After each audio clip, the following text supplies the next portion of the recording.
lembrei de gravar. Então, a gente estava falando sobre o termopar, tá? Termopar, como eu falei, são dois metais que eu faço uma solda chamada junta quente. Nessa junta quente eu aqueço e ele gera o sinal de tensão aqui. Por curiosidade, só para falar para vocês, esse termopar que a gente está vendo aqui, ele tem o mesmo princípio que é utilizado em um outro lugar, que eu não sei se vocês gostam, Fórmula 1. Tá? Fórmula 1, ela utiliza o princípio do método contrário. O que eles fazem? Não é bem do contrário, né? Na verdade, o que eles fazem é o seguinte, lá eles colocam na pastilha de freio do motor, do carro, desculpa, um sistema que aquece lá, eu não sei se é bem isso agora, que é o KERS, acho que é isso que é o KERS, que é o freio regenerativo. Na hora que você freia lá, aquece o negócio, você usa essa energia para carregar uma bateria, com essa diferença de potencial aqui. Mas lá é porque a temperatura é enorme. Pra ter uma ideia, o freio do carro de Fórmula 1 pega 900 graus, se vocês terem uma ideia. Então, aí gera uma tensão bem mais alta. Agora, para o dia a dia do que a gente está trabalhando, no ambiente industrial, a tensão aqui geralmente é pequena, tá? Toda vez que esse equipamento vai entregar o sinal para alguém, tem que passar por algum conversor. Então, esse sinal aqui em milivolts tem que passar por um conversor que pode ficar aqui dentro, inclusive dessa estrutura que vocês estão vendo. Existe também a termorresistência. Na parte externa, vocês não conseguem perceber diferença nenhuma. Tá? A termorresistência, ela só muda na parte interna, que em vez de você utilizar dois fios de material diferente soldados num ponto, você usa aqui um fio com uma resistência. Lá na ponta tem uma resistênciazinha. E essa resistência, ela tem um valor fixo, certo? Para a temperatura em 0 graus. Quais são os sensores que a gente fala que são termorresistentes? São PT100, PT500, PT1000 e por aí vai. Qualquer um desses que seja PT100, PT500, PT1000, são sensores de medição de temperatura que, quando estiver a 0 graus, tem a resistência que o nome dele fala. Por exemplo, um PT100 tem 100 ohms em 0 graus. E conforme vai subindo a temperatura, ele vai variando a resistência dele. Tá? Subiu a temperatura, variou a resistência. E isso é proporcional a uma fórmula. E essa fórmula a gente vai aprender a mexer depois, certo? E aí o que acontece? O PT100 ele tem normalmente ligação a 3 fios. 3 fios é porque, de um lado, tem um fio que vai na resistência, do outro lado você tem 2 fios que vão do mesmo lado da resistência. Isso aqui serve para cancelar o efeito que este e este fio aqui teriam no equilíbrio da ponte de Wheatstone, que a gente também vai aprender a fazer a análise, tá? Então, essa ponte de Wheatstone, eu quero que vocês descubram primeiro o que é, me falem o que é, que a gente vai estar mexendo com ela. E é ela que a gente vai usar a termorresistência para fazer a medição. É meio complexo, tá? Então, eu peço que na próxima aula, quando a gente for fazer, vocês tenham um caderno na mão que vocês acompanhem comigo, porque eu vou ter que escrever bastante e é cálculo, para mostrar para vocês como que faz, como que essa resistência aqui vira um sinal de tensão ou alguma coisa parecida para que a gente faça a aferição, certo? Já deixa avisado agora. Continuando, medidor de nível. Os medidores de nível que a gente vai utilizar no ambiente industrial são, como o próprio nome fala, utilizados para medir nível. Só que existem vários medidores de nível. Olha só, aqui entra aquele assunto que eu falei. A gente tem, por exemplo, o sensor de pressão utilizado para medir nível também, mas não só, tá? Quais são os medidores de nível que a gente tem no ambiente industrial? Depende, a gente tem que fazer primeiro a questão da medição, saber se a medição vai ser direta, se a medição vai ser indireta. Isso eu vou utilizar líquido, sólido, certo? E aí eu tenho que saber se eu vou ter uma indicação ou se eu vou ter transmissão. Então, os que são mecânicos, eles são indicadores só, eles não fazem transferência de sinal para ninguém. Então, por exemplo, quando você fala medição direta, o visor de nível nada mais é do que um furo que você faz, na verdade um rasgo que você faz no tanque, que ele vai indicar o nível para vocês através de uma escala graduada. O flutuador já é um pouquinho diferente. Se eu for mostrar aqui para vocês, deixa eu achar aqui. Então, o flutuador é tipo isso aqui, ó. Você tem uma boia que vai em cima do líquido, conforme esse aqui baixa e sobe, um sistema de Roldanna mostra um valor aqui na escala. Esse negocinho aqui é um contrapeso que vai subindo e descendo. Esse aqui é um dos mais antigos métodos de medição de nível, né? Enfim, a gente não usa quase ele hoje em dia. Continuando, a gente tem as medições indiretas. Toda medição indireta de nível não está medindo o nível diretamente. Está medindo, geralmente, alguma outra coisa que mede o nível. Por exemplo, a gente tem deslocador, pressão diferencial, ultrassônico, radar capacitivo, pesagem, radioativo. Todos eles podem indicar para mim o nível. E cada um deles tem uma área de aplicação adequada e um valor adequado. Tá? Cada um deles você vai utilizar para alguma coisa. Por exemplo, se vocês quiserem utilizar para líquido, vocês têm que olhar aqui, certo? Se ele pode ser utilizado. Se vocês querem usar para sólido, vocês têm que olhar aqui para ver se pode utilizar o material, a indicação para sólido. Enfim, essa tabela aqui indica tudo que vocês precisarem. Mas deixa eu só dar um exemplo para vocês do porquê que eu falo que a medição de nível, tá? A medição de nível, quando você utiliza uma dessas grandezas, você está utilizando outra coisa para medir. Exemplo, quando vocês fazem a medição com um sistema de pesagem, na verdade vocês não estão medindo o nível daquele tanque. Por exemplo, o tanque tem 0 a 100.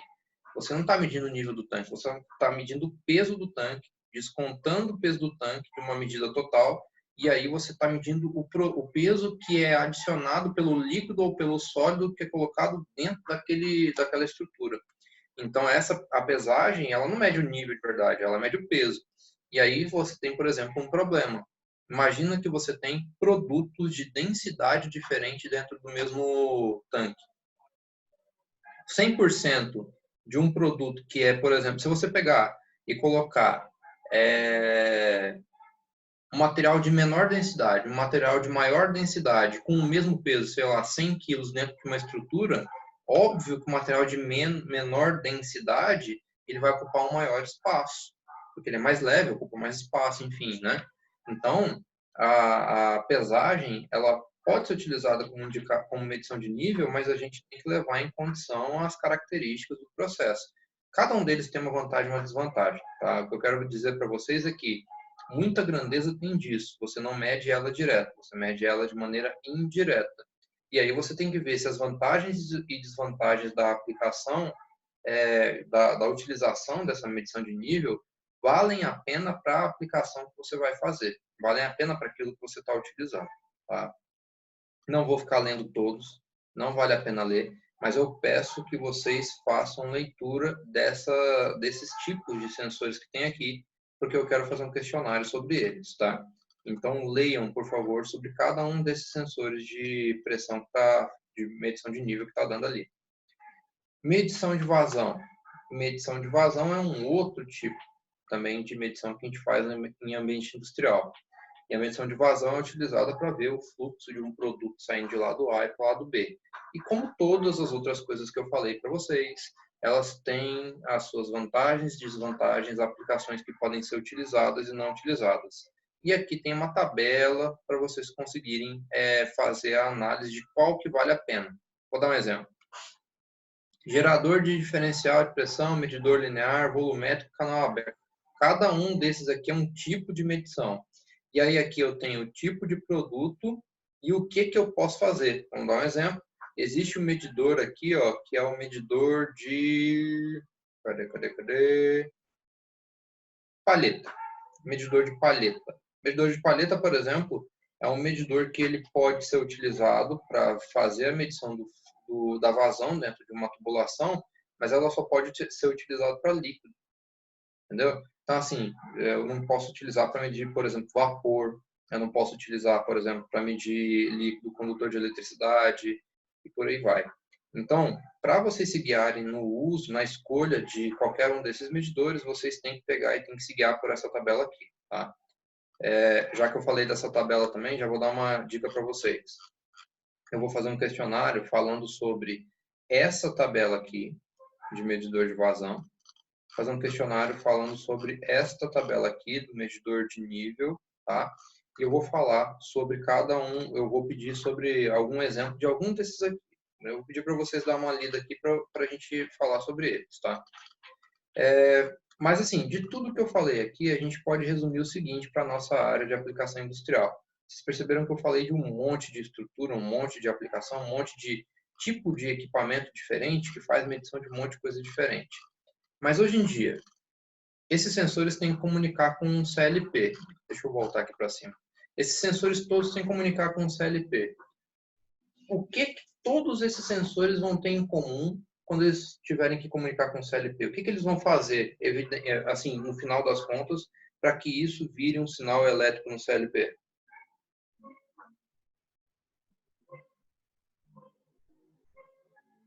Eles têm que transformar algo mecânico em elétrico? Sim, Tipo turbina? transformar em um sinal padronizado, tá? Todo sensor que vocês forem comprar, qualquer sensor, se for para ambiente industrial, independente da estrutura mecânica que tiver, ele vai transformar hoje em dia para 4 a 20 mA ou para 0 a 10 volts. Então, a escolha dessa parte estrutural do sensor tem muito a ver mais com a mecânica do que com a elétrica hoje em dia. Claro, tem sensores que não têm a possibilidade de fazer a transformação para o sinal elétrico. Vou dar um exemplo bem grosseiro aqui, ó. Se você pegar, por exemplo, esse sensor aqui aqui, ó, visor de nível, que é basicamente um tubinho com a água que passa lá por dentro, não tem muito como transformar o sinal dele em um sinal elétrico. Então, se você quiser ver um sinal elétrico com visor de nível, não vai ter jeito, tá? A vareta substituiria ele.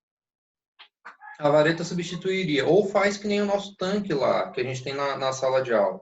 A gente tem no tanque um visor de nível.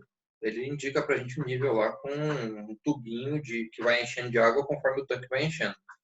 Só que, além dele, ele é uma medição mecânica, a gente tem uma medição elétrica. Lá a gente tem um sensor capacitivo de nível, que tem uma vareta que fica dentro do tanque, fora, e que capta quando a água vai tocando nessa vareta fora. Então, assim, a gente tem um e tem o outro para confirmar a medição. Inclusive, a gente usa o mecânico para configurar, para calibrar, digamos assim, calibrar não, configurar o elétrico. Tá? Importante, vocês são da área de automação. Não necessariamente vocês vão ter que fazer a escolha dessa área de mecânica, mas é importante que vocês saibam para que vocês não fiquem rendidos. Porque acontece muitas vezes do cara que ele é da área de automação não conhecer bem a questão da limitação do processo e acabar meio que dimensionando algo que não é a realidade da aplicação. Vocês, no dia a dia de vocês, provavelmente vão ter que fazer escolha, dependendo do lugar que vocês forem trabalhar, do tipo de sensor ou de medidor adequado para uma certa aplicação.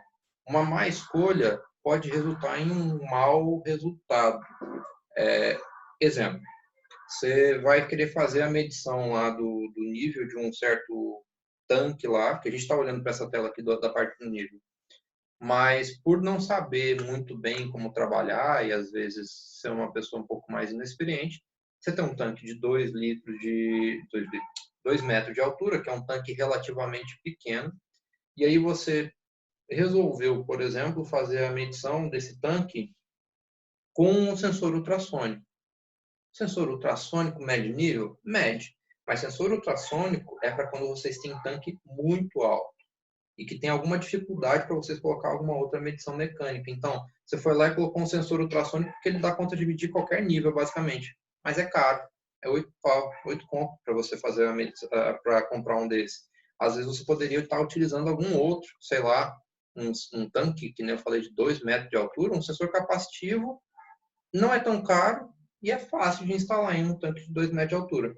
Agora você vai falar, por exemplo, de, sei lá, tem uma aplicação que eu mexi de ração lá em Anápolis também. Eu vivo em Anápolis, tá? Tem uma aplicação lá de medição de ração. Lá eles têm um tanque que ele fica suspenso e que ele dá conta de medir 2 toneladas. Tá? Então lá eles medem nível. Só que o nível, na verdade, lá, ele é meio que variável. Por quê? O tanque dá conta de 2 toneladas. Só que, se ele coloca 2 toneladas de milho, ocupa um espaço diferente do que 2 toneladas de fécula ocupam. E cada um dos germe, por exemplo, ocupa também um outro espaço. Então, o que acontece? Eles tiveram um problema lá no começo porque eles colocaram um sistema de pesagem para medir o nível, só que toda hora muda, né? O nível não é o mesmo. E aí eles desistiram da questão do nível. Ah, é 100%, é 50%. Não.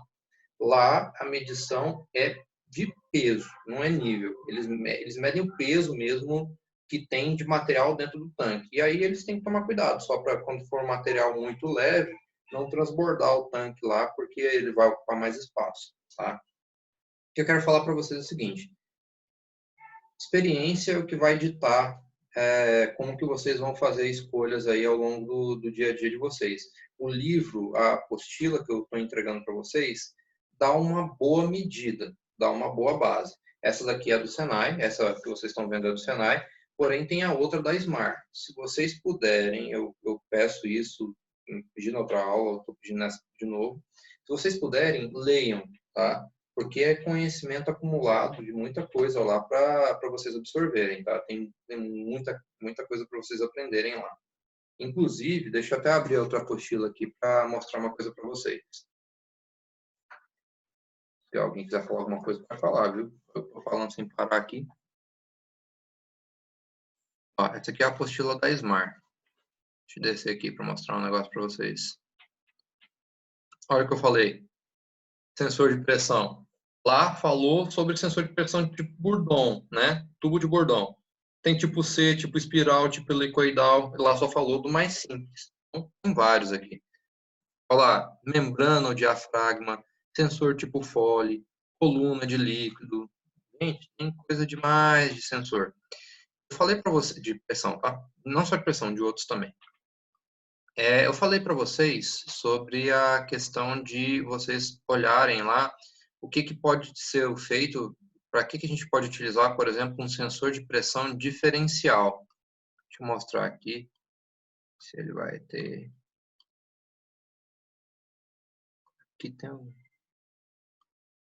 Aqui tem algum que é. Aqui, ó. Transmissor de pressão diferencial, ó. Tá na apostila. Tá? Depois vocês olhem aí para que ele serve. Deixa vocês pensarem. Temperatura, por exemplo. O que eu perguntei para vocês de temperatura? Vou pegar aqui. Peraí.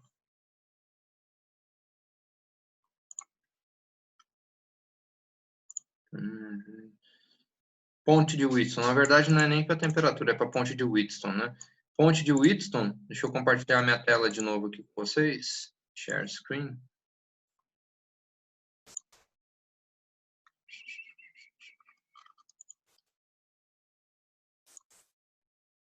Esse aqui vai ter certinho. Ponte.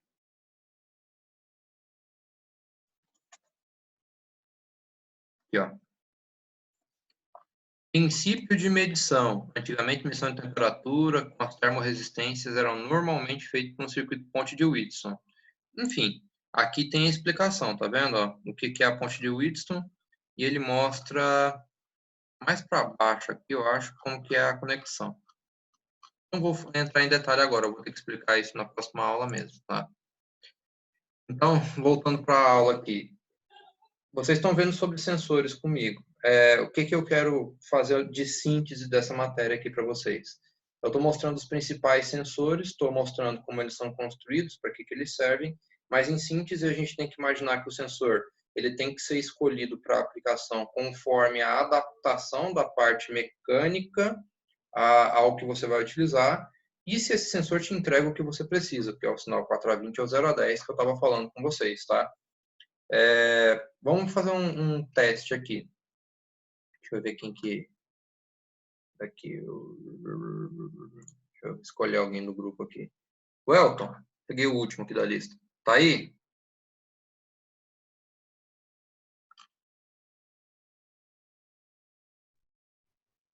Oi, Elton. Seu áudio não está saindo, você está silencioso. Continua silencioso. Você desbloqueou, bloqueou, desbloqueou, bloqueou, mas não está saindo som. Chat. Ô, Elton, fala o seguinte para mim, ó, já que você está conversando aqui comigo. Qual foi o sensor que eu passei para você analisar lá na lista? Fiz aleatório, então não lembro de cabeça.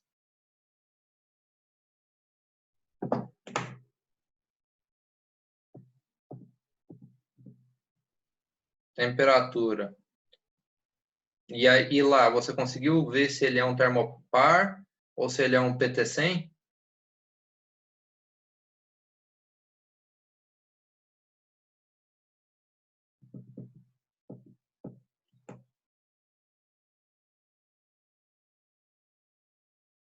É, assim, eu tô fazendo a pergunta no susto agora, tá? Não era para vocês verem, não perguntei isso. Por que que eu estou fazendo essa pergunta? No manual, vocês conseguem achar qual que é a característica de cada um dos sensores. Então, a gente vai, mais um exercício que eu vou fazer, né? Vocês vão tentar classificar o sensor de vocês, que vocês, né, que eu escolhi para vocês, dentro de qual essas partes aqui, qual desses tipos de sensor que a gente está utilizando. Cadê a apostila da Smart? Fechei a apostila da Smart. Aqui. Dentro das classes de sensor, eu quero que vocês tentem classificar para ver que sensor que é, sei lá, se ele é um termopar, se ele é um PT100. Aqui, por exemplo, ele fala sobre termopar, tá vendo? Fala sobre termopar, só fala sobre PT100, enfim. Vai tentar classificar isso lá conforme o equipamento que vocês receberam. Deixa eu pegar mais um aqui da sala. Everaldo.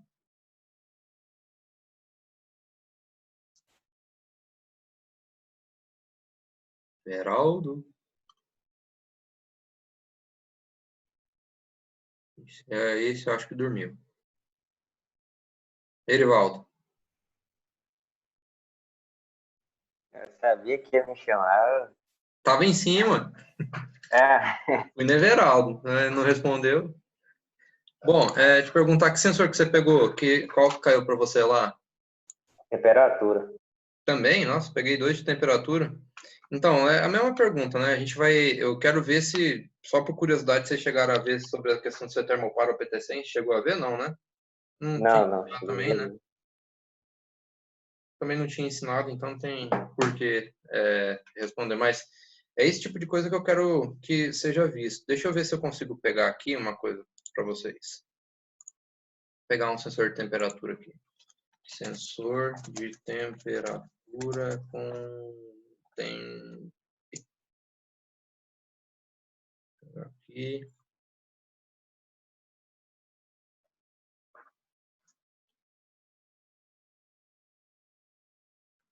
Tô pegando um sensor que nenhum de vocês tem, tá?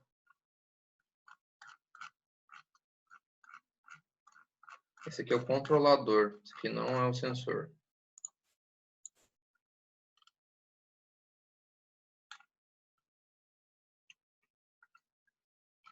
Esse aqui é um sensor. Ó, aqui o nome já é autoexplicativo, tá? Sensor de temperatura infravermelho. Esse aqui ele funciona com o mesmo princípio daquelas câmeras infravermelho que a Fluke tem, por exemplo.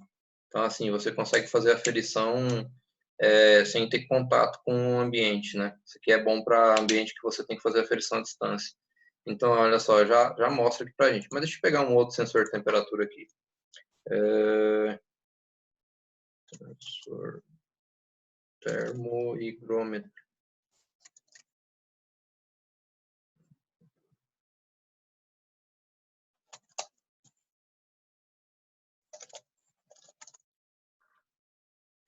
PT300, vamos pegar esse daqui. PT301, esse cara. Ó, esse aqui é parecido com o que eu passei para alguém da sala.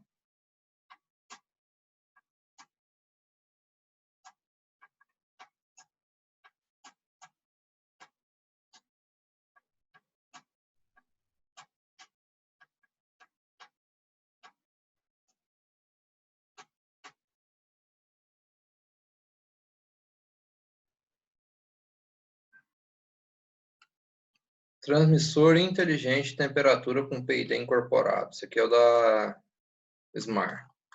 Deixa eu descer aqui para mostrar um negócio para vocês. Recurso, descrição funcional, circuito 2.1. Deixa eu descer aqui um pouquinho. Bujão.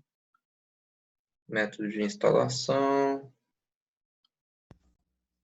Terminal de teste. Terminal de comunicação. Aqui já é a instalação dele.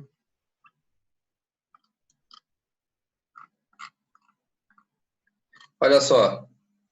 Manual de instrução, operação e instalação. Esse equipamento aqui, ó, eu já percebo que ele é configurável. Olha que interessante. Entrada para RTD para ON a 2 fios. Ou seja, se vocês forem olhar esse sensor, esse cara aqui, ele não é o sensor, ele é o transmissor de temperatura. Prestem atenção, deixa eu explicar um negócio para vocês. Esse daqui, positivo e negativo, é onde vai chegar a alimentação deste cara, desse sensor que tem aqui. E por aqui, ele é um sensor a 2 fios, então, vamos ver se vocês entenderam. Eu vou perguntar, vamos ver se alguém consegue me responder. Esse sensor aqui, ele é 4 a 20 mA ou 0 a 10 volts, usando esses dois fios aqui?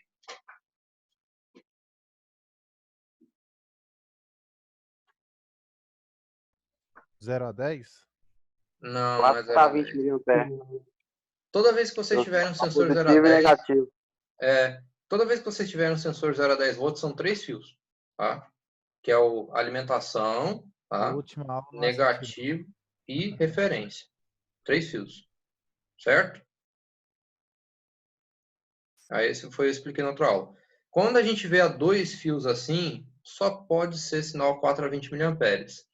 Nesse mesmo fio que você joga positivo e negativo aqui, ele vem da fonte. É onde circula o 4 a 20 mA. E esse 4 a 20 mA aqui vai ser proporcional ao sensor que você estiver utilizando aqui embaixo.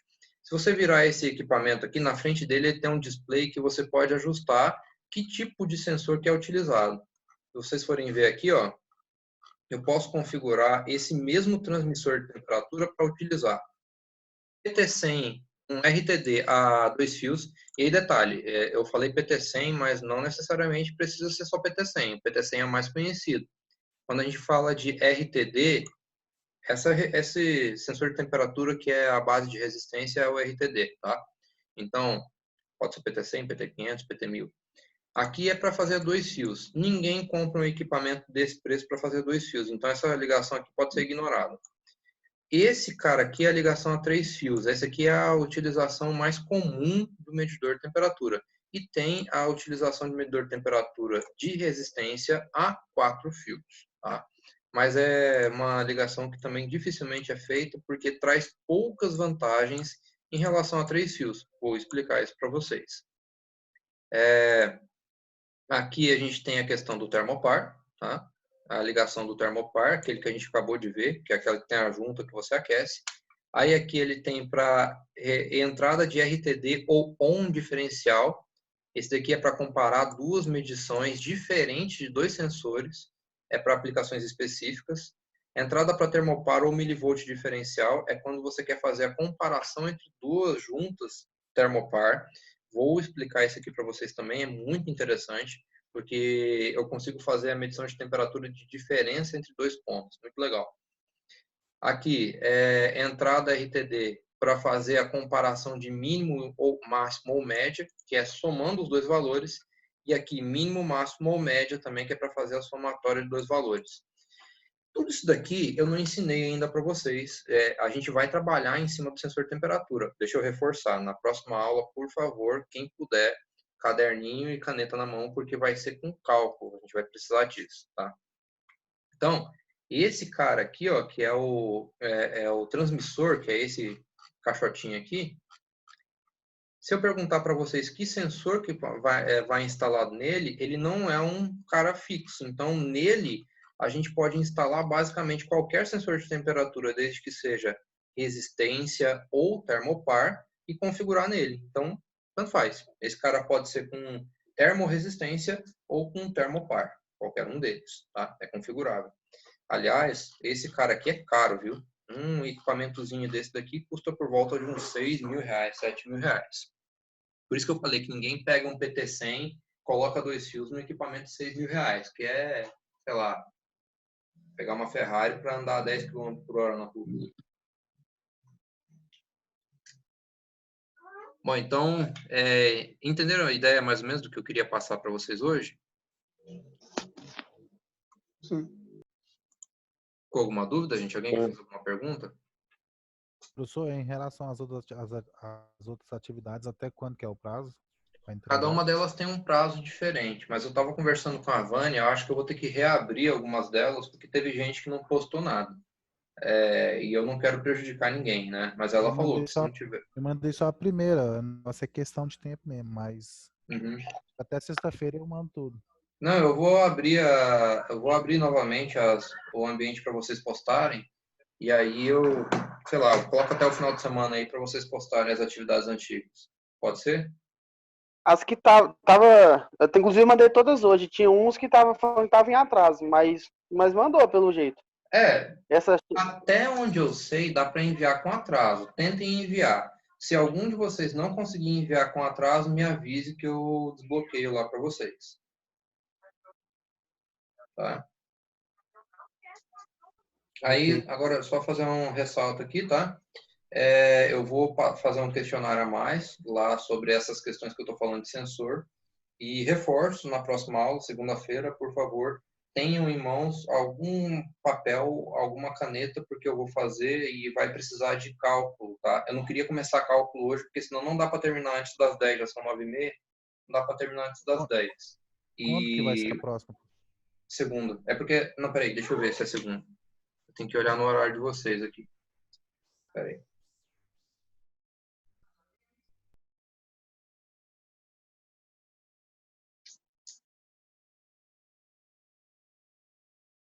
Hoje é dia... Professor, Não, sexta-feira, dia 22.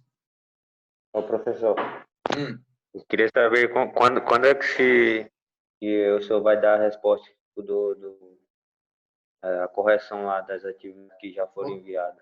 Vou tentar fazer até esse final de semana, porque tava muita coisa para fazer aqui. Eu acho que agora deu uma aliviadinha. Aí eu vou tentar resolver até o final de semana as questões de vocês, tá? Ok. Beleza. Bom, gente, mais alguma dúvida?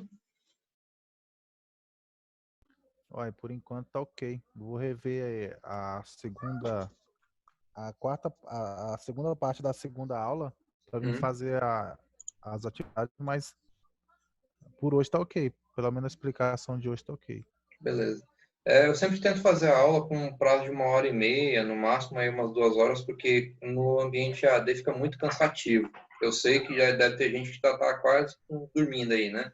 Então, eu tento não estender, não tem nem como estender as 3 horas da noite de aula, tá? Mas vocês podem falar comigo aí que na medida do possível eu respondo durante o dia. Quando não respondo é porque eu acabo não vendo, é muita gente falando comigo e insiste que eu respondo, tá? Outra coisa, gostaram de eu ter postado as aulas no YouTube? Valeu a pena? Acho bem melhor, né, professor? Principalmente minha internet tem hora que ela dá uns lag demais aqui e acaba perdendo algumas coisas, somente desse aplicativo aí. Tem hora que ele dá umas quedas. Sei. Agora clareou bastante no YouTube. E a gente pode acessar a qualquer hora também, né? Uhum. Tirar dúvida nas atividades é bom. Fico feliz que ajudei então, tá? Vão dando feedback conforme vocês forem achando o que pode melhorar, o que pode fazer diferente, que eu vou me ajustando aí para ajudar vocês, beleza? Beleza. Bom, galera, eu vou encerrar a aula aqui por hoje, tá? Deixa eu só confirmar se o pessoal tá tudo acordado aí mesmo. O Acaso estava falando por agorinha mesmo, acho. Erivaldo falou comigo. Everaldo.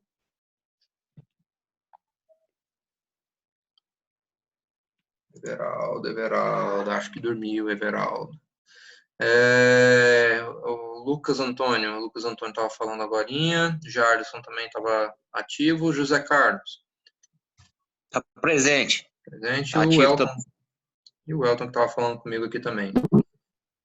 Presente aqui. Beleza, gente. Galera, obrigado pela presença. Vou encerrar. Assim que possível, eu faço o upload lá pro YouTube, beleza? Beleza, falou. Boa noite. Beleza. Tchau. Falou. Falou.